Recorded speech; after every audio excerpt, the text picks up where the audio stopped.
Hello everybody and welcome to the latest Liverpool Blood Red podcast with me, Ian Doyle. Joining me today is our full-time Liverpool correspondent, both home and away, James Pearce. Hiya, Jay. Hello Ian, how are you? I'm okay. How was America? It was both warm and cold, so very confusing. Very confusing for me, obviously. Very long way away as well, but somebody else paid, so that's the main thing. Also with me is Paul Gorst. Never cease to amaze me. Oh, hang on, where are you going later this month? Well, yeah, I know, but I'm not shouting from the rooftops that it's a company jolly. But continue. But it is, though. It is, yeah. Yeah, okay. And also we've got a very special guest. I'm going to try and pronounce this right. It's Ragnhild Lund Ansnes. It's perfect. Ah, brilliant. You'd have said that no Nobody's matter what ever I said, said wouldn't Ian you? Doyle Yeah. in the same sentence before. Who is joining us there. Now, you've got an interesting backstory. What exactly is it? What is your link to Liverpool?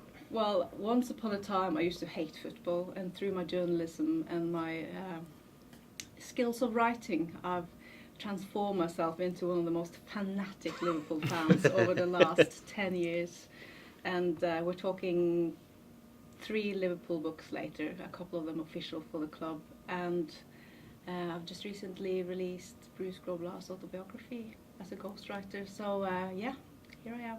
We'll talk a bit more about the book later on. But first, James, you were at Brighton at the weekend. You watched Liverpool eke out a 1-0 win against the Seagulls. I mean, what was your take on it? Was this very much a case of just having to get the result after what happened in the previous 2 games? Yeah, I mean, it wasn't a game that will particularly live long in the memory banks. Liverpool didn't play anywhere near the level that we've seen from the times this season, but we saw that other side to Klopp's team, that ability to go to tough places and dig deep and grind out a result. I mean, the first 45 minutes, it was almost a non-event. Brighton looked absolutely petrified of what Liverpool could do to them if they pushed up at all. They were sat so deep, no space for Liverpool's attacking players to make the most of. And you got the feeling it was just going to be one of those days where you just needed a bit of magic, a bit of inspiration from someone, and thankfully Mo Salah produced that with the the turn and the burst of pace to force the mistake from Gorst that led to the penalty that he tucked away so emphatically. So it was a really professional job, I thought. I think the second half Liverpool played a lot better and showed again this maturity, not to take stupid risks and to control games. And the fact that Brighton, for all it got jittery late on, Brighton never had a single shot on target, which showed how well Liverpool did to keep them at bay. I mean, Ghosty, was this an example, as we just mentioned, of the result being paramount compared to anything else? Or, as James said, is the fact that the second half performance was significantly better suggest that Liverpool have got over any kind of suggestion there was be any hangover after the defeats to City and Wolves? Yeah. To be fair, it's a better result than it sounds, a 1-0 against Brighton. I think it was as James says there, Brighton didn't have a shot on target. I think it's the first time that they haven't scored at home. And they've obviously beat Manchester United there, and that's where they pick up their points. Chris Hughton's side are very good at home, and they're a decent side, to be fair. We spoke about that last week in the pod. So it was a really good result for Liverpool to go there on back-to-back defeats, and 1 or 2 questions about how they'll handle it and how they respond, and they have done. And 18 months ago, Liverpool wouldn't have got that result, would they? They would have went there and wilted and probably would have lost and would have had to score a couple to get a draw. So it's kind of just a little nod to how Klopp's team have developed this season and how much the defence has improved. The defence is now their main strength, isn't it? Whereas last season it was all about the attack, and they scored 135 goals, and that was the blockbuster Liverpool, wasn't it? But now they're a completely different proposition, and it's that kind of character that gets teams to titles. And speaking as a self-confessed new Liverpool fan, when you see that the team are going to places like Brighton, what are you expecting them just to automatically win, or what are you expecting from games like that? Well, looking at the history of Liverpool in January, I wasn't too confident before the game. We've had such bad January spells for so many seasons now. And the first half did make me more convinced. So I was really nervy throughout the game. It was a painful game to watch as a fan.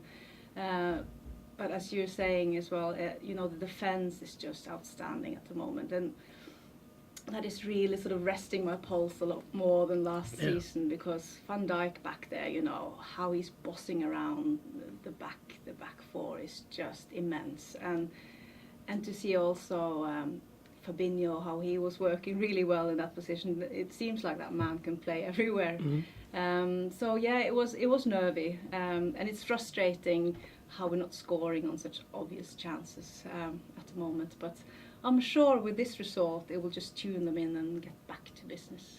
James, we'll talk about Fabinho then. He obviously was pressed into a centre-back role given the injuries to Matip, Gomez, and now Lovren. You know that we've spoken at length about how long it's taken him to actually adapt, but no one talks about that anymore, do they? And now he's just, as well as being centre mid, he's fitted in at right back, I think, at one point, and then now he's playing centre back. Yeah. When you think of his contribution over the last probably 5 or 6 weeks, and he had those couple of assists, didn't he? What was that, just before Christmas? Obviously, scoring his first goal for the club as well, proving he was a lot more than just a holding midfielder and not just a wrecking ball, that he could actually create, and had the quality of the assist for Mane was absolutely top draw, and then obviously not ideal for him. I'm sure he wasn't exactly relishing the prospect of playing centre half at Wolves. But even in that game, in that cup tie, the odds were stacked against him with the players he had around him. But he was one of Liverpool's best players on what was a pretty dismal night.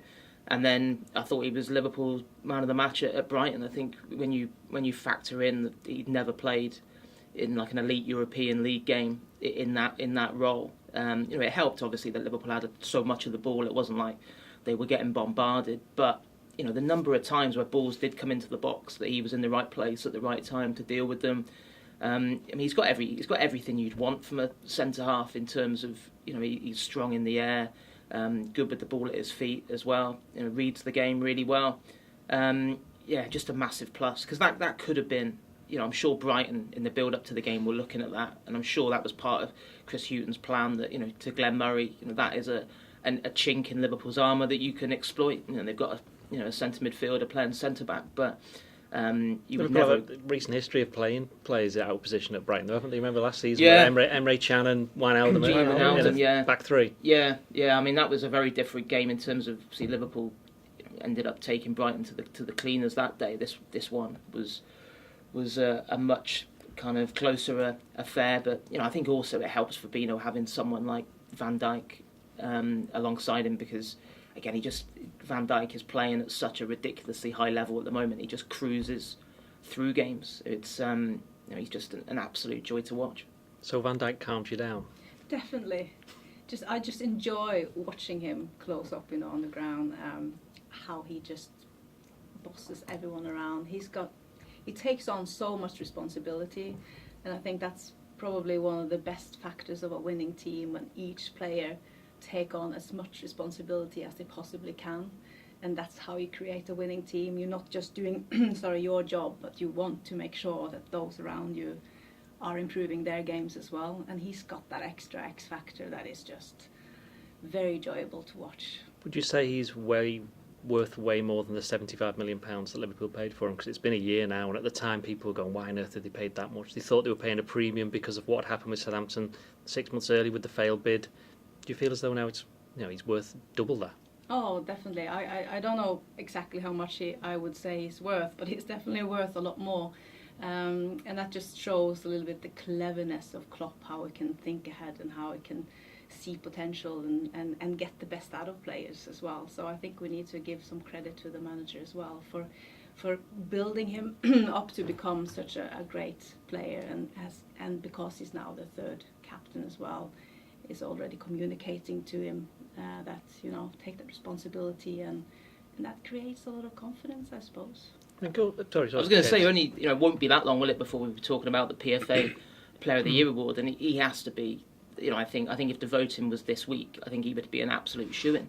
I don't think there's really. I think so. I know traditionally defenders don't usually win it, because sometimes their contributions go under the radar a little bit in games. They don't grab the headlines, but he's been that good, and because as Gorst said earlier, Liverpool defensively, that is what this title challenge has been built on. To have only conceded 10 goals after 22 games, 13 clean sheets, is just ridiculous, and so much of that is down to him. I think barring a dramatic collapse in his form, I think he has to be the favourite to win that this season. I think Liverpool need to win the title for that to happen, though. I wrote a piece on Saturday, and it was basically saying there's only 2 centre-backs who've ever won Premier League Player of the Year, and that was Nemanja Vidic and Vincent Kompany, and both times Manchester United and Manchester City have won the title. So I think if Van Dijk's going to get an accolade like that, Liverpool will have to be crowned Premier League champions. But if they are, then he's just going to automatically go down as a legendary figure for Liverpool, forever, just because of how important he's been since he's come in the last 12 months. It's just been a remarkable turnaround defensively, and a lot of it is down to just how good he has been. As an interesting thought for everybody, do you feel as though Liverpool's the season ticket holders at Anfield who see most of the home games, they obviously, not many of them get to go to the away games. At home, Liverpool are dominating games. They don't really see the best of Van Dijk, but it's the fans who go to the away games. They see what he's all about, when Liverpool are under pressure, because you can't really get a good idea of what's actually happening unless you're there. You can see stuff on television, but you don't see all the things you mentioned of the organising and cajoling other players. Do you feel as though maybe there's something in that it's the fans who go to home and the away ones that are really seeing the best of him? I think so. I mean, we got a good little window of that this last game when the camera picked up on him shouting to Trent really animatedly. But definitely, the more pressure they are under, the more they have to defend, the more he stands out, definitely, for sure. Now, James, there was a small matter of a penalty for Liverpool, another one, having gone, I think, what was it, something like a very long time without one, certainly at home. They've now had 4 since Christmas. Yeah. Now, obviously, this is a massive conspiracy to help Liverpool win the league, according to fans of all the other clubs. This is despite the fact Manchester United have had more penalties than anybody else this season. They just didn't happen to score all of them. Liverpool have now scored more penalties. There's no other team, that scored more penalties than Liverpool. That's 5. But the 4 that were given, that was a penalty, wasn't it? Even Chris Hughton said it was a penalty, but then you've got Andy Gray going on television and saying, he's getting a reputation. I think it was Richard Keys that said that, actually. Yeah, I mean, the problem, you've got to take what Richard Keys and Andy Gray say, but they are I know, yeah, we know. They're the kind of they come out with ridiculous things to try and stay relevant. Well, what Richard Keys said, irrelevant, what Richard living in a Keys, desert 1,000 miles away. What Richard Keys said about Rafael Benitez, saying why didn't he? I know. Why don't you spend your own money to buy players? Well, Richard, when you're about to get let go by Sky, why don't you just use your own money to buy it so you could keep your job? That's someone else. I saw someone had tweeted him yesterday to say, "Can I just check? Do you personally pay for the guests that come on beIN Sports?" Because it's the same logic, isn't it? If he thinks that Benitez should be buying his own players. But what they are saying, though, is there are other people saying the same thing. It's not just them, is it? No, but then people will look for anything to pounce on, won't they? This idea that it's a conspiracy. That I've certainly seen a few Man City fans tweeting that the authorities have already decided that Liverpool have got to win the title because it will be great for the Premier League brand this season. And well, here's a little stat on Man City. The thing is that last 8 seasons they've been in the top 4 in terms of most penalties being awarded in the Premier League for each of the last 8 years, the top 4. And this season they've only had 1, was the one they had at Anfield and missed. So it is a conspiracy. It is, yeah. It must be, yeah. But it's quite interesting though when you think of the amount of time that a team like Manchester City would spend in an opposition penalty area. They've only had one penalty. Yeah, but that's what Liverpool have had, for the past 18 months until recently. They had exactly the same thing. There was absolutely no doubt about that one on Saturday. Well, Chris Hughton said it was a penalty, didn't he? Yeah. No, I thought that was quite classy of him, actually, because I can think of probably half a dozen Premier League managers who would have. Could you name at least 4 of them? Sean Dyche, 100%. Would one of them, I was going to say one of them come out in support of Brexit to try and deflect from Cardiff 0, Huddersfield 0. Yeah, 100%. And it's fair play to Chris Hughton because even Pascal Gross was in the mix zone just a bit further down for me on Saturday after the game, and his bizarre reasoning was, I heard him say something like, I didn't think it was a penalty because he went down after I'd let go of him. It was just like, what?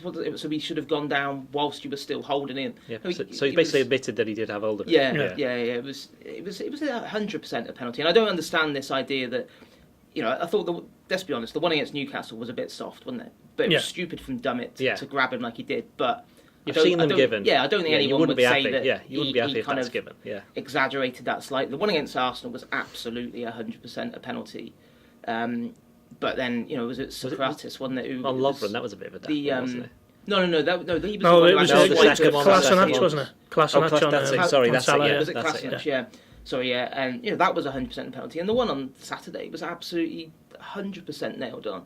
So no, it was. I mean, the Brighton fans were a bit odd because they did boo Salah mercilessly, and then they got absolutely outraged with Kevin Friend blowing up for the most obvious free kicks, that they were He said definitely something convinced there was some kind. They had 4 or 5 handballs against them in the first half, and they were absolutely fuming about it, or something. That's what I read anyway. It was all a bit odd, and obviously, Salah was getting absolute dog's abuse off them, but I think they would have all felt pretty silly sat at home watching Match of the Day on Saturday night when they saw the incident back, because absolutely no doubt it was a penalty. Was Cardiff 0, Huddersfield 0 the most obvious scoreline in Premier League history, by the way? Or was it the initial game, which was Huddersfield 0, Cardiff 0? It was goalless, wasn't it, in both games? Yeah. I mean, I think they could have played for the remainder of time and nobody would have scored. Yeah, probably, yeah.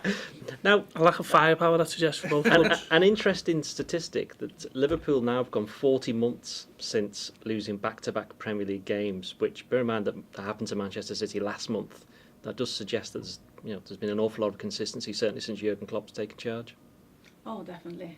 It's just so much fun, isn't it? I mean, how we've only lost one game out of 22, is it now? Yeah. Yep. Yeah. No, it's just unreal. If anybody had told me this at the start of the season, I would have laughed and said, "Are you crazy? No chance." So it's just joyful at the moment. I mean, what was your reaction when they did get beat by City? When the record went, were you worried, or were you just like, well? To be honest, that is the first night I haven't slept properly before a Premier League game this season. No, it's true. Really? I tossed and turned, and it was like I was going on myself. And then, when that ball rolled over the line and missed by 11 millimetres, I mean, how cruel can that be? And we had post out, and they had post in, of course. It was like everything was against us in terms of those margins. And afterwards, I just felt like I'd run like a marathon for 29 years, and I was beaten by 11 millimetres. It's not finished yet, don't worry. I know, but it was just that exhausting sort of anticlimax from such a high. But of course, if there was any game we would lose that season, it would be that one. I mean, they've only lost one at home for the whole season. So I quickly shook it off. But there and then it hurt because the margins were just so finely. It was such a tough game, and it was so nervy and so intense, and it was just exhausting. Now, James, Manchester City and Liverpool are in the title race. Are Tottenham still in a title race after what happened at Wembley yesterday? The 1-0 defeat to Manchester United. To be honest, I thought even before that, I didn't think. I know they were close enough for you to say they were in the race mathematically, but they haven't got the squad, have they? I don't think they've got to be still competing on 4 fronts as well. No, I thought, what was the game they lost over Christmas? Wolves. Yeah, I think Tottenham were in the title race for what was 3 days? 3 days, yeah. And then I kind of discounted them after that, and I wasn't surprised really that they lost yesterday. I think obviously Kane getting injured as well. Son is away, isn't he, at the Asian Games, and I think Dembele's leaving, isn't he, for China? He's gone to China. Yeah, that's very odd. Yeah, they just haven't got sufficient depth, I don't think, to. They're more than capable of doing damage to teams along the way, and Tottenham at home is probably one of the if you were picking 3 or 4 of the toughest games left, you'd definitely include that. But in terms of mounting a serious challenge to Liverpool's title hopes, I think you can discount them. Are United going to start playing a part though in where the title goes? Because obviously they've come to a bit more form. Well, 100%. That's Liverpool's toughest game left, because that and Everton, I'd say. Yeah, I mean. Yeah, I mean Everton will be tough because of the atmosphere around the game. It won't be not so much tough because of City going to United will be equally as tough. Whereas I don't think City going to Everton will be quite as tough for them. Yeah, although I get the impression they think United would rather City won the league, don't they? But they can't afford to lose on purpose, though, can they? No, but they're kind of used to seeing City win, aren't they, over the last few years? And it'd be easier to take, I think. Yeah, for them, undoubtedly, but. That when Liverpool go to Everton, I think it's in April, that'll be an absolute bear pit, won't it? Yeah. But when Manchester City show up, it'll probably just be a bit of a procession. I'm glad you said that, not me. It will. It's basically, Everton fans do not want Liverpool to win the league, ever. And it's happened before, hasn't it? 2014. So I think that Old Trafford game is the big one for Liverpool. That United resurgent. I was really impressed with how they played yesterday, actually. since Solskjaer came in. Who, sorry? How do you pronounce his name? Solskjaer. It's just what Paul said. Ragnhild. Since he came in, they've obviously been playing really well, but they haven't played anyone of note really until yesterday. But I thought they were excellent. So that game at Old Trafford, I think it's in March. That's going to be huge. Are you worried then about United under that man that you just mentioned? Yeah. I have to say it's great to see how Norwegian sunshine sort of has a spin-off effect. It's just unfortunate it's that team he's taken on, because he is such a sympathetic, nice guy. I know him personally. He's a really nice guy. But then again, it's good to know that he's also able to tell his players off. That's been now revealed as well.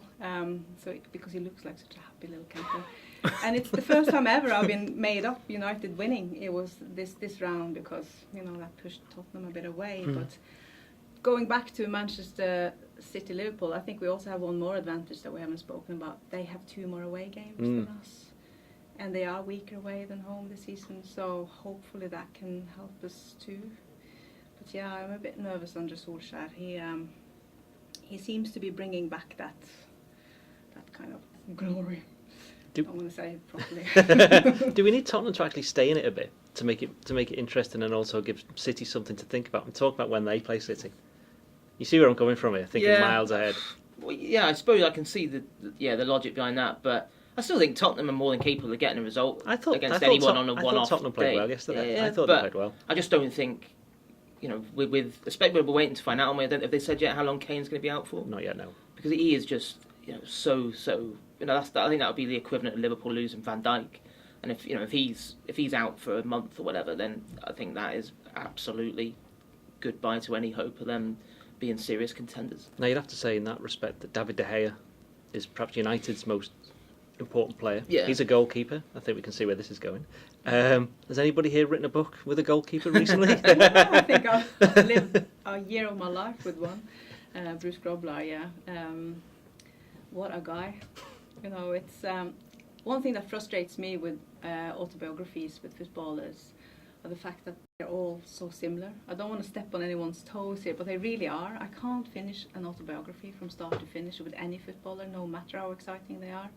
They're just all built the same way. So I was really made up when Bruce asked me to write his book because he wanted a different kind of autobiography. Not too many women write these kind of books. So, and he is really a different kind of character, isn't he, in the game? He's had some life, isn't he? Yes. I know. So it was a really exciting challenge for me to go ahead. So I've travelled with him to Canada, where he was coaching under Paul Dalglish in Ottawa last summer, and then we've been back to Africa when he was finally let in because he was living in exile, not too fond of Mugabe at the time, but when Mugabe fell just before Christmas last year, well, a year before last year, because now we're into a new year, in 2019.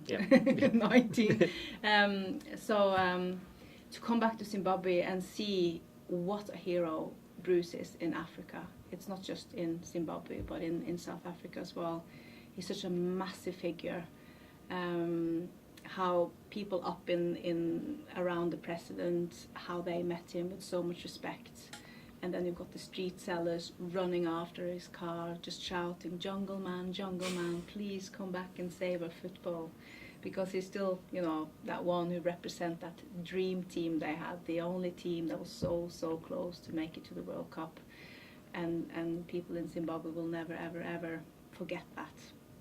So he's such a massive name, and if you think about it, he was one of the very first big African profiles in the top league in England. Now it's such a big industry with all these African players coming into European top flight football, but he was really one of the first. And while I was working on this book, we found all these letters nobody knew about, showing how Bob Paisley really fought to get Bruce Grobbelaar into the country, because he was rejected to get a work permit when West Bromwich wanted to sign him.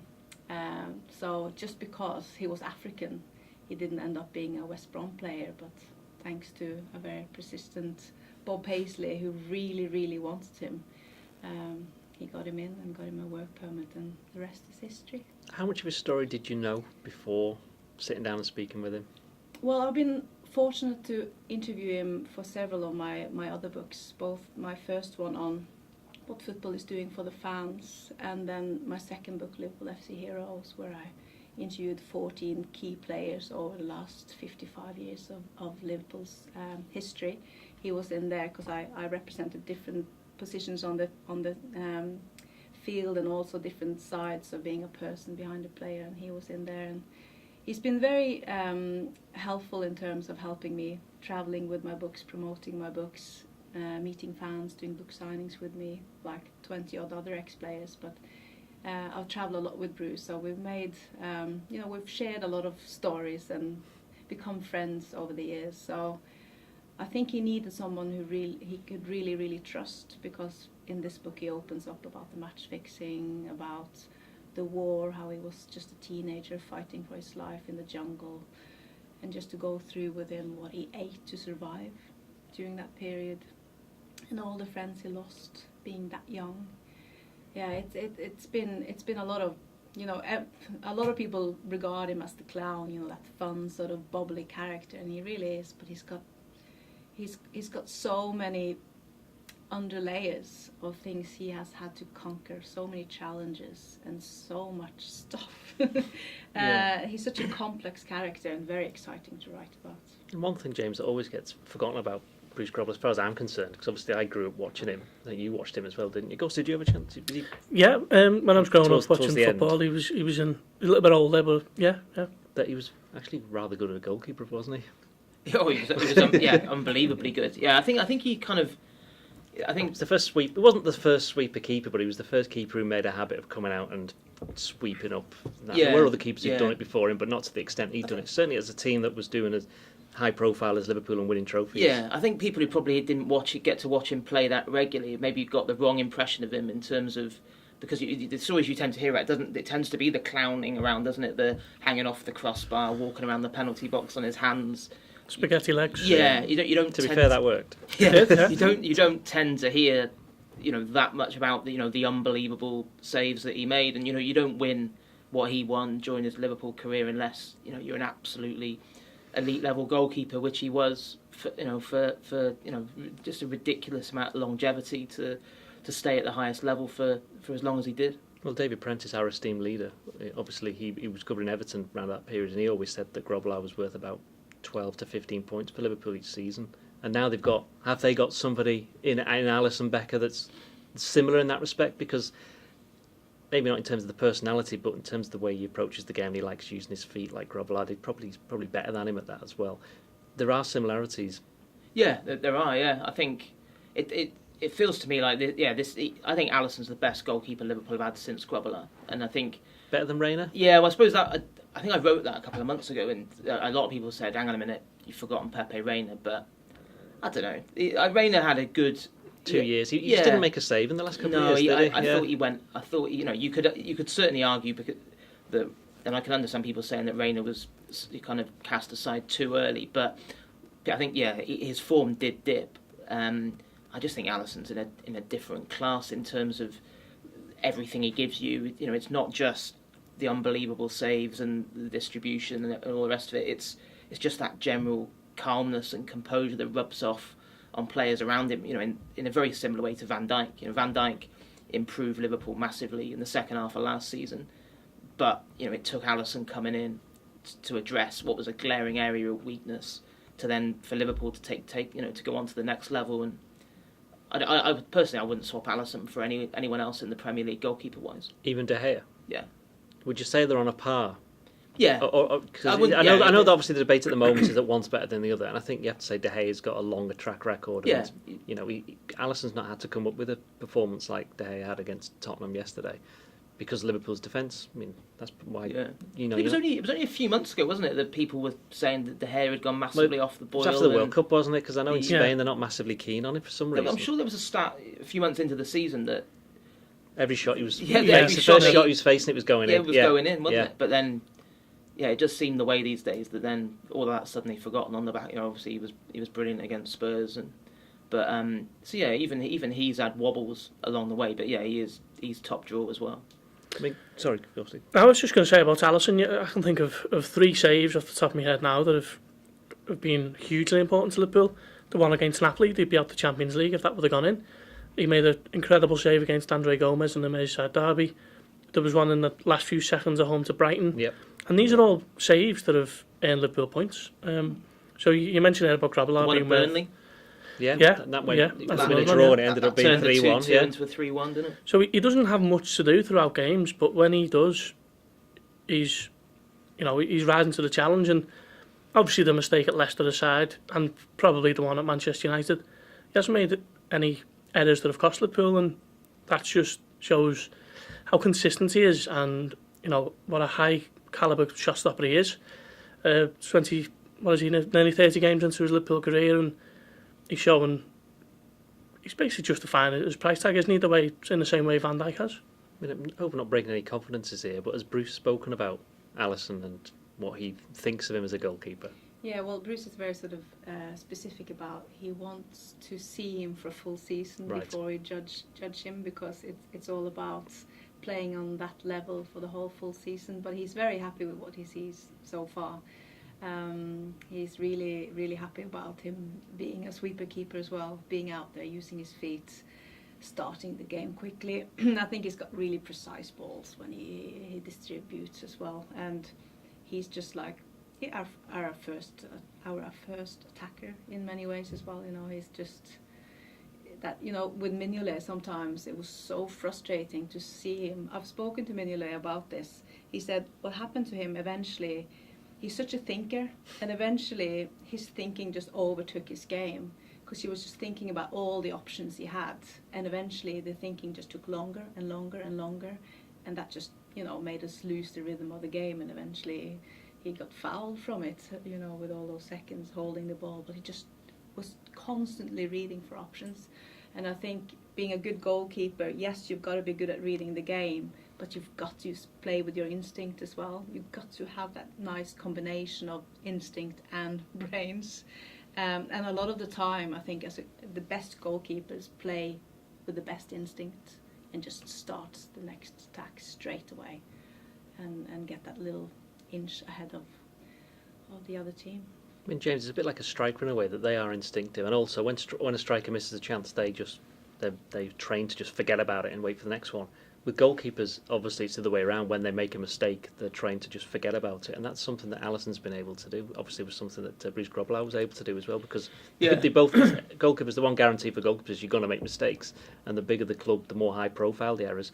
Alisson made, as Ghosty mentioned, the one against Leicester earlier this season. Made the one against United, probably one of Liverpool's biggest games of the season, and yet doesn't seem to let him bother him, does he? No, I think I remember sitting in on an interview with him back in quite early on in the season. I think it might have been a couple of weeks after the mistake he made against Leicester, and he was talking then about how he changed as a person over the last few years of his career, and how when he was just coming through in Brazil, he would beat himself up, and he actually said he used to lock himself away and not speak to family or friends for days after he made a mistake in a game. But he said, with coming to Europe, obviously playing in Rome, that he said he's learnt to be able to handle those things much better. And I think the other thing that's probably helped him, he has shown amazing mental strength to not let the little blips along the way affect him since he's been at Liverpool, but also the fact that those two big mistakes that Gorsey referenced earlier on didn't actually cost Liverpool anything, did it? I think it's different if, obviously the biggest meltdown we've seen, Karius, Kiev, that. Oh, that hurts just you mentioning that's a very extreme example, because you're not going to get any worse than that. No, exactly, no matter what happens. No. I'd love to know what actually could be worse than that. Nothing could be. What could be worse than that? Because that is obviously the ultimate example. But even if say Leicester had a bit of pressure, didn't they, towards the end of that game? If that had ended up being a draw, the feeling would have been different, because it would, there was, because of the price tag and because it was his first mistake, there was still a massive spotlight on that game, even though Liverpool had won. Can you imagine what it would have been like if it actually cost Liverpool points? The same with the United one. I think luck comes into it as well, doesn't it? Because you think of Shaqiri's 2 goals against United, both deflected in. If they don't go in, then Alisson's error is magnified that much more as well, because it cost Liverpool points. So, and I think also elite level, absolute top level players as well.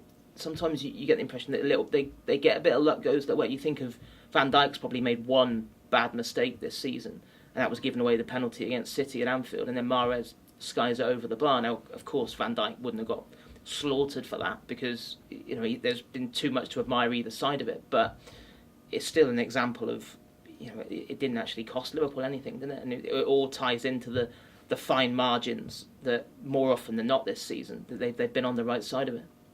But I also think, what divides the very best players from the other players is your mental strength again. If you do that big mistake, how do you react? How do you respond to that big mistake? You can lose your confidence, or you can learn from that mistake and actually improve your game. And I think that's exactly what happened to Alisson. He needed that one blunder to sort of sharpen up, because he was getting maybe a little bit too laid back, a little bit too cool, a little bit too confident. It just made him stay on the toes and just work extra hard and even more sharp in a way. So that's another perspective. Yeah, there was some stat knocking around. I'm not sure whether this is true because I've not been bothered to check it out. Professional that I am. That apparently Van Dijk hasn't been dribbled past once since, in the Premier League at least, since he joined Liverpool. That can't be right. I must admit I haven't seen that stat, but if you think of Adama Traore's moment at Wolves, you'd think it could be true, couldn't it? Because that was just an incredible moment where Adama Traore is one of the fastest players in the Premier League, and he's kicked it and rushed and tried to steal a march on Van Dijk, and he didn't get near it, did he? Van Dijk just calmly knocked it back to Alisson. So I could probably believe that if we looked into it. You'd have to dig it out from somewhere, whenever you've seen it. I mean, obviously, the reason Sané didn't get past him is because he fouled him. So whether that just counts, he's just fouled anybody that's come anywhere near him, basically. You get past? No, I don't think so. James, what do you think overall the mood of the club then? We're talking about, we had those two defeats. It is the tricky January, has been mentioned. They've now got a run of games where you'd think, it's the games that I think are the ones with the potential to slip up. Crystal Palace, is it Crystal Palace at home next? Yeah. And then West Ham away? No, Leicester at home. Leicester home. Yeah. Is it Bournemouth and at home then, coming up at some point? Yeah. Leicester away as well? West Ham away and then... Leicester home, sorry, yeah. West Ham away, yeah. Yeah. But Liverpool have taken, as you wrote in your match report from Saturday, they've actually taken maximum points from all the games against everybody else outside the top six. None of the others have done that. Even the top five, someone pointed out to me, because obviously I think, are United still sixth? They're or did they move up? they're still sixth, I think. Because if they're still sixth, then they haven't dropped a point against anyone outside of the top five this season, which that's pretty remarkable. Because in itself, this is normally where they tend to slip up, don't they? Yeah. Especially think back to the Rafa Benitez side that went closest under him. It wasn't the big games that was the issue, was it? It was beating teams like Hull and West Ham at Anfield. 10 draws, I think, that season, wasn't it? Fulham as well at home. And it was interesting speaking to Jordan Henderson. Gave interviews after the game Saturday, and he was asked about contrasting this team to the one that went close that he was part of 5 years ago under Brendan Rodgers, and he said, well, the big difference is that we didn't really have it in our locker then to go to somewhere like Brighton and grind out a pretty ugly looking 1-0 win. I think I was looking at the stats, and it was I think that at this point 5 years ago Liverpool had conceded 28 league goals, and now it's 10, which shows you the difference really. And they obviously ended up conceding 50 that year, which is ridiculous that Liverpool even got close to winning the title with that kind of defensive record. I think the Saturday just proved what Klopp had said the day before at Melwood about the fact that some people might be losing their heads about the fact Liverpool have lost back-to-back games, but no one inside this building is. And I think the response on Saturday proved that, and now they've got a fantastic opportunity to kick on because Klopp obviously moans about the lack of preparation time and all the rest of it. Yet now a full week. I think he's given them today off back in Tuesday. Decent amount of time to prepare for the visit of Palace, and then he gets his warm weather training camp, likely to be in Dubai. You going? Don't know actually. I need to ask three important people. Someone at the club. Cap in hand. Will there be any access? The person here that has the purse strings. Will you pay for my flight? And then someone at home. Can I disappear for a week to Dubai for some warm weather training? It's not looking good, is it? James, don't worry, If you don't want to go, I'll do it. So if those three things fall into line, then hopefully. But and then what is it? 11 days to prepare for the visit of Leicester. So And the next few fixtures are Palace at home. Obviously you said Leicester, West Ham, Bournemouth, and then again, 10 days to prepare for the visit of Bayern. So, although people were obviously upset and rightly so about going out of the FA Cup, I think there's no reason why Liverpool shouldn't really cash in on that, because Klopp's got exactly what he often moans that he doesn't have, which is time to prepare and get players ready. Gorsty, going back to the conspiracy chat from earlier on, do you feel as though that's a massive compliment to Liverpool's Premier League title aspirations? Because I think people have started to go beyond they'll just fall away to hang on, they might have got a chance here, so we're going to try and disrupt them another way, because that's just, they're not particularly against Liverpool, that's just what fans are like, regardless of the club. Yeah, because there's no clear weakness, is there, this time? As James mentioned then about the 2014 team, they were conceding goals, nearly as regularly as they were scoring them. I think they scored 101 that season and conceded 50. So to finish second with a goal difference of 50 says a lot about that kind of team. This one is conceded, was it 10 now? In 22 games. And they're not quite firing as well as they were last season, but they're not far behind. So there's no real weakness in this Liverpool team.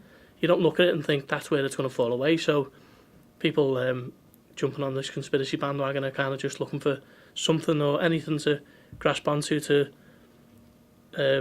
make themselves feel a little bit better, the fact that one of their most hated rivals might be winning the Premier League. Ragnhild, I really hope I've said that right. Oh, you're so good at saying. I'm very impressed. I'm so good at reading stuff off my own notes. You mentioned before that there have been games where you've been nervous, such as on Saturday, but overall, looking at the season, are you A, still excited, and B, are you starting to believe that this could be a year where Liverpool could finally win the league? Yes, but I am so afraid of jinxing anything here, but... It's okay, we've said everything in this podcast, okay, so there's absolutely every outcome has been covered. So forgive me, guys, if I do anything wrong. But actually, to be honest with you, at the beginning of the season, I said the same. This year will be Liverpool's year. I know it's a cliche, but I said it and I believed it. I don't know why, I've just had this gut feeling all season that this is our year. It's about time. It would be about time. And I'm quite confident. I am thinking we can do it. We are in the lead. It's the best position to be in. We just need to use the other cliche, take one game at a time. You know how all the players say that in their post-match interviews. We just got to take one game at a time. But I think that's exactly what we need to do now as fans and the team. We just need to sort of focus on one game at a time and just roll through this. I think it's possible. James, I won't bother asking you because I know what you think. Gorsty, are you starting to believe? Well, yeah, I was starting to believe on Boxing Day when Leicester beat City and Liverpool beat Newcastle. I thought this could actually be the year where Liverpool finally end the 29-year wait for a league title. And your association with Liverpool doesn't go just to writing books, does it? No, I've been in the board of the Norwegian Supporters Club for several years, but I had to quit that when I moved over to Liverpool. So I've become so crazy that I've taken my 2 little kids with me and my husband and moved here permanently. So now I do quite a few events as well.